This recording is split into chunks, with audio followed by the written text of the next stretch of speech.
Max, what are the complaints from Mavs fans now that they've traded away the face of their franchise? Over the weekend, if you missed it, if you've been living under a rock, Luka Doncic going to the Lakers in exchange for Anthony Davis and a package of prospects and draft capital over the next few years. But I think most of us, like if you polled the audience, I think like 95% of us would say, okay, the Lakers won this trade. Can you make any case for the other side?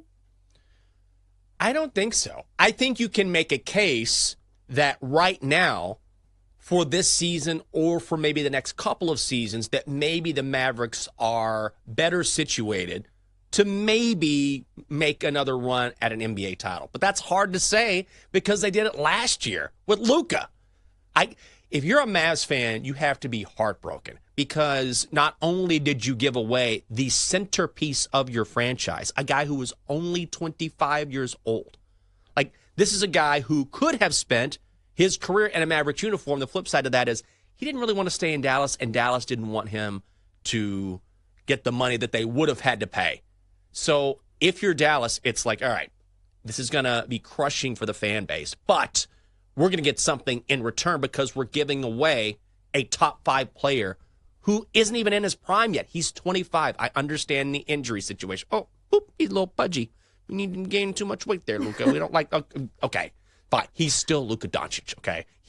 That's Luka. That's who he is, right? This is who he is. He'll be fine. And so when I see, yes, they're getting AD and they're getting 1 first-round draft pick in return, I'm like, that's it for Luka Doncic? Like, you guys could not have been more ready to get rid of this guy. You call the Lakers. Of course the Lakers are like, sure. AD's going to be 32. You're going to send us Luka Doncic, and now once LeBron retires, we have our superstar in place for the next decade plus? Yeah. A couple years ago, the Suns gave up 4 first-round picks for Kevin Durant. The Knicks gave up 5 for Mikal Bridges. And yes, the Mavs are getting AD and a couple other guys, but they're getting 1 first-round draft pick in return for Luka at 25? Great. You made your team a little better, maybe, but the big problem is long-term because no matter what happens with the Lakers this season, when LeBron leaves, they can build around Luka Doncic.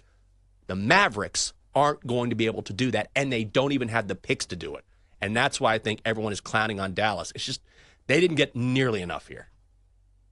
I don't think so either. And it's not even about like the haul because even if you get like 5 first-round picks, what are the chances that one of those first-round picks is going to be the caliber of Luka Doncic? Luka Doncic is a generational player that does not grow on trees. So I think that's where I'm at, is that it's just you don't know what you're going to get for some of those picks, and you know exactly what you're going to get from Luka Doncic, and he's only 25. So I understand like maybe a little bit why the Mavericks did it. They wanted to save money. Luka was up for a supermax over the summer if he stayed with the Mavericks, so they saved a bunch of money by not having to pay him. But like, what's the goal of the team? Is it not to win an NBA title? And Luka Doncic got you so close last year. Why would you not keep him around? So I feel like it's one of those moves that like you just look at the books and you say, okay, we can save some money here. But in the long run, like it doesn't feel like the right move to me. So I don't know what they're doing here. And if they were going to have the Luka Doncic sweepstakes, shop him around. Get a better package. Yeah. Like, that's the other weird part about how shady they were about shopping him. And it was what? One offer? They just called the Lakers like, hey, listen, this is what we're going to do. We're going to send you Luka Doncic.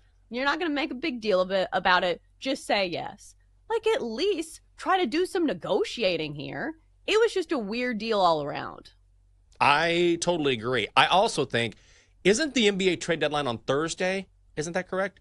LeBron has already said he's not going anywhere. I think the Lakers are going to make another move. I think the Lakers are going to get a center. Like they're not going to get an 80 type. We know that, right? But they got to have someone in the middle because now they're going to have 2 ball dominant guys, and you would assume that once Luka returns, the offense will probably run through him because LeBron can play anywhere on the court, right? So it runs through Luka. You've got LeBron going wherever he needs to go, but you've got to have someone in the middle there. So it doesn't have to be necessarily a massive name. They probably don't want to give up the capital to get a big name, but they've got to have someone there in the paint. So I I would be stunned if the Lakers, especially if they want to win this season, don't make some sort of move, because you can absolutely make a run with Luka and LeBron, no question about it. Star power alone. It would certainly help to add someone in the middle, though.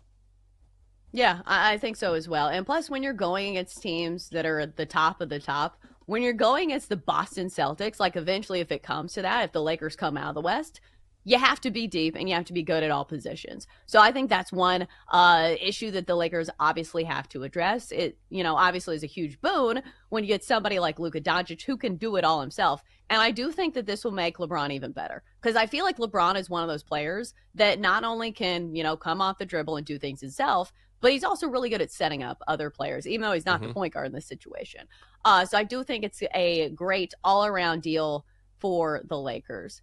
If we think about this in reverse, though, because we look at the odds, and of course the Lakers have shot up the leaderboard, now up to 18-1 to win the NBA Finals over at BetMGM. The Mavs now down to 35-1. Jenks, is there any way that this year the Mavs can be competitive and maybe make a run here? Anthony Davis is still really good. And I think, part of our prognostication is that he's older and that this is not a good long-term deal. But he's still like an NBA all-first teamer, somebody who can complexion of a game, and they still have Kyrie. So do you think that maybe people are a little bit too low on the Mavericks? I absolutely do. I think that a couple things. Number one is the Mavericks have a really tight window now, right? Whereas the Lakers can play the long-term game with Luka, but the Mavericks cannot afford to do the same. Anthony Davis is about to turn 32. It's just not ancient. But now is their time where, okay, they got a 2 or 3 year window where they need to make this work. Anthony Davis can probably slide to the 4. They get one of their big men back, whether it's Gafford, who's been playing, or likely will be back once he returns from his injury, hopefully. And then the offense runs through Kyrie Irving, and they're much better defensively. So that's the real key for the Mavericks, is that for all of the all the superstar power that they had when Kyrie was playing with Luka, Luka is not a good defender. We all know that. So all of a sudden, they get a lot better defensively with AD in the lineup, and then the offense can run exclusively through Kyrie Irving, and Kyrie Irving is one of the best natural point guards in the history of this league. So I think you could make a case that all of a sudden, once the Mavs get a little bit healthier and they figure things out chemistry-wise, remember, they have scorers in Klay Thompson and Kyrie can score. Then you have AD in the middle, who's a great defender. They get bigger. Once they get healthier, I understand why the Thunder are the favorites. I understand why they're better teams in the Western Conference. But at 35-1, the Mavericks aren't getting nearly enough credit here. People saw Lakers and Luka and lost their minds. I think there is a case for the Mavs, especially at this price. Yeah, I think both things can be true, that the Lakers, I think, quote unquote, won the deal. But again, maybe we're underestimating what the Mavs can do